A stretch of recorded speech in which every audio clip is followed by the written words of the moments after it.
ನಿನ್ನೆ ಸುರಿದಂತ ಮಳೆಯಿಂದಾಗಿ ರಾಜಧಾನಿ ಬೆಂಗಳೂರಲ್ಲಿ ಏನೇನಾಗಿದೆ ಅನ್ನುವಂಥ ಮಾಹಿತಿಯನ್ನು ನಾನು ಕೊಡ್ತಾ ಇದ್ದೆ. ಇನ್ನು ಮುಖ್ಯಮಂತ್ರಿಗಳ ಕಚೇರಿ ಮತ್ತು ಅವರ ಸರ್ಕಾರಿ ನಿವಾಸ ಎರಡೂ ಕಡೆಯೂ ಕೂಡ ಸಮಸ್ಯೆಗಳಾಗಿವೆ ನಿನ್ನೆ ಸುರಿದಂತ ಮಳೆಯಿಂದಾಗಿ. ಗೃಹ ಕಚೇರಿ ಕೃಷ್ಣಾದ ಬಳಿ ಮರಗಳು ಬಿದ್ದಿದ್ದಾವೆ. ಸಿಎಂ ಸರ್ಕಾರಿ ನಿವಾಸ ಕಾವೇರಿ ಕಾಂಪೌಂಡ್ ಮೇಲೆ ಕಂಬಗಳು ಬಿದ್ದಿದ್ದಾವೆ. ಗಾಲ್ಫ್ ಮೈದಾನದ ಸುತ್ತ ಅಳವಡಿಸಿದ್ದಂಥ ಕಬ್ಬಿಣದ ಕಂಬಗಳು ಸಿಎಂ ನಿವಾಸದ ಕಾಂಪೌಂಡ್ ಮೇಲೆ ಬಿದ್ದಿದೆ. ಸದ್ಯ ಕ್ರೇನ್ ಮುಖಾಂತರ ಅದನ್ನು ತೆರವು ಮಾಡಲಾಗ್ತಾ ಇದೆ, ನೋಡ್ತಾ ಇದ್ದೀರಿ.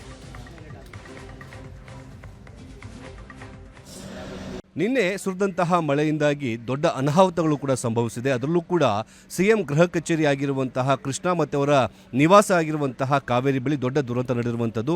ಸಾಕಷ್ಟು ಮರಗಳು ಈ ಒಂದು ರಸ್ತೆಯಲ್ಲಿ ಧರೆಗುಳಿದಿದೆ. ಮತ್ತೊಂದು ಕಡೆ ಈ ದೊಡ್ಡ ಬೃಹತ್ ಆಕಾರದ ಕಬ್ಬಿಣದ ಒಂದು ಏನಿದೆ ಆ ಒಂದು ಕಂಪ್ಲೀಟಾಗಿ ಸ್ಟ್ರಚ್ ಏನಿದೆ ಅದು ಈಗ ಕಾವೇರಿ ನಿವಾಸದ ಕಾಂಪೌಂಡಲ್ಲಿ ಕೂಡ ಬಿದ್ದಿರುವಂಥದ್ದು. ಪಕ್ಕದಲ್ಲಿ ಈ ಒಂದು ಗಾಲ್ಫ್ ಮೈದಾನ ಇರುವಂತಹ ಕಾರಣಕ್ಕಾಗಿ ಗಾಲ್ಫ್ ಮೈದಾನ ಸುತ್ತಲೂ ಕೂಡ ನೆಟ್ಗಳನ್ನು ಅಳವಡಿಕೆ ಮಾಡಲಾಗಿದೆ. ಈ ನೆಟ್ಗಳ ಒಂದು ಭದ್ರತೆಗಾಗಿ ಈ ದೊಡ್ಡ ಒಂದು ಕಬ್ಬಿಣದ ಈ ಒಂದು ಕಂಬಗಳನ್ನು ಕೂಡ ಅಳವಡಿಸಲಾಗಿತ್ತು. ನಿನ್ನೆ ಸುರಿದಂತಹ ಮಳೆ ಮತ್ತು ಗಾಳಿಗೆ ಈ ದೊಡ್ಡ ಬೃಹತ್ ಆಕಾರದ ಕಬ್ಬಿಣದ ಈ ಕಂಬಗಳು ನೇರವಾಗಿ ಸಿಎಂ ಅವರ ನಿವಾಸ ಏನಿದೆ ಆ ನಿವಾಸದ ಕಾಂಪೌಂಡ್ ಮೇಲೆ ಬಿದ್ದಿದೆ. ಒಳಭಾಗದಲ್ಲೂ ಕೂಡ ಬಿದ್ದಿರುವಂಥದ್ದು. ಇದರಿಂದಾಗಿ ದೊಡ್ಡ ಅನಾಹುತ ಕೂಡ ಸಂಭವಿಸಿದೆ. ಅದೃಷ್ಟವಶಾತ್ ಯಾವುದೇ ರೀತಿಯಾದಂತಹ ಪ್ರಾಣಾಪಾಯಗಳು ಕೂಡ ಆಗಿಲ್ಲ. ಮರಗಳ ಜೊತೆಗೆ ಈ ಕಬ್ಬಿಣದ ಕಂಬಗಳು ಬಿದ್ದಿರುವಂತಹ ಕಾರಣಕ್ಕಾಗಿ ದೊಡ್ಡ ಒಂದು ಆತಂಕ ಕೂಡ ಸೃಷ್ಟಿಯಾಗಿತ್ತು. ಸದ್ಯಕ್ಕೆ ಅವುಗಳನ್ನು ತೆರವು ಮಾಡುವಂತಹ ಕೆಲಸ ಕೂಡ ಮಾಡಲಾಗಿದೆ.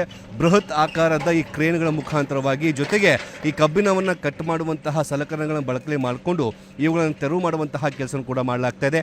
ಪ್ರತಿ ಬಾರಿ ಮಳೆ ಬಂದಂತಹ ಸಂದರ್ಭದಲ್ಲಿ ಸಿಎಂ ಅವರ ಗೃಹ ಕಚೇರಿ ಮತ್ತು ಅವರ ನಿವಾಸದ ಬಳಿ ಇಂತಹ ಅನಾಹುತಗಳು ಕೂಡ ಪದೇ ನಡೀತಾನೆ ಇರುತ್ತೆ. ಇದೀಗ ನಾವು ನೋಡ್ತಾ ಇದ್ದೀವಿ ಎರಡು ಭಾಗದಲ್ಲೂ ಕೂಡ ಈ ಗಾಲ್ಫ್ ಮೈದಾನಕ್ಕೆ ಅಳವಡಿಕೆ ಮಾಡಿದಂತಹ ಕಬ್ಬಿಣದ ಬೃಹತ್ ಆಕಾರದ ಏನು ಕಂಬಗಳಿದ್ದಾವೆ ಅವುಗಳು ಈಗ ಬಿದ್ದಿರುವಂಥದ್ದು. ಏನಾದರೂ ಆ ಭಾಗದಲ್ಲಿ ಪೊಲೀಸ್ ಸೆಕ್ಯೂರಿಟಿಗಳು ನಿಂತಹ ಸಂದರ್ಭದಲ್ಲಿ ಅವ್ರಿಗೂ ಕೂಡ ದೊಡ್ಡ ಮಟ್ಟದ ಒಂದು ಅನಾಹುತಗಳು ಕೂಡ ಸಂಭವಿಸ್ತಿತ್ತು, ಹಾನಿ ಕೂಡ ಆಗ್ತಾ ಇತ್ತು. ಆದರೆ ಈಗ ಅದೃಷ್ಟವಶಾತ್ ಯಾವುದೇ ರೀತಿಯಾದ ಒಂದು ದುರ್ಘಟನೆಗಳು ಕೂಡ ನಡೆದಿಲ್ಲ. ಆದರೆ ಈ ಒಂದು ದೃಶ್ಯಗಳನ್ನು ನೋಡ್ತಾ ಇದ್ದರೆ ಒಂದು ಆತಂಕ ಕೂಡ ಸೃಷ್ಟಿಯಾಗುತ್ತೆ. ಯಾಕಂದರೆ ಮುಖ್ಯಮಂತ್ರಿಗಳು ವಾಸ ಮಾಡುವಂತಹ ಒಂದು ಮನೆ ಅದು. ಆ ಮನೆಯ ಕಾಂಪೌಂಡ್ನ ಮೇಲ್ಭಾಗದಲ್ಲಿ ಮತ್ತು ಒಳಗಡೆ ಕೂಡ ಈ ರೀತಿಯಾದಂತಹ ಒಂದು ಕಬ್ಬಿಣದ ಕಂಬಗಳು ಕೂಡ ಬಿದ್ದಿದ್ದಾವೆ. ಸದ್ಯಕ್ಕೆ ಅದನ್ನು ತೆರವು ಮಾಡುವಂತಹ ಕೆಲಸ ಕೂಡ ಈಗ ಮಾಡಲಾಗ್ತಾ ಇದೆ. ಬೆಂಗಳೂರಿನ ಹಲವೆಡೆ ಇದೇ ರೀತಿಯಾದಂತಹ ದುರ್ಘಟನೆಗಳು ಕೂಡ ನಡೆದಿದ್ದಾವೆ. ಅದರಲ್ಲೂ ಮುಖ್ಯವಾಗಿ ಸಿಎಂ ಅವರ ನಿವಾಸ, ಸಿಎಂ ಅವರ ಕಚೇರಿ ಬಳಿ ಈ ರೀತಿ ಆಗಿರುವಂಥದ್ದು ಸಾಕಷ್ಟು ಆತಂಕವನ್ನು ಕೂಡ ಸೃಷ್ಟಿ ಮಾಡಿದೆ. ಕ್ಯಾಮರಾ ಪರ್ಸನ್ ಸತೀಶ್ ಜೊತೆಗೆ ಮುತ್ತಪ್ಪ, ಏಷ್ಯನ್ ನ್ಯೂಸ್, ಬೆಂಗಳೂರು.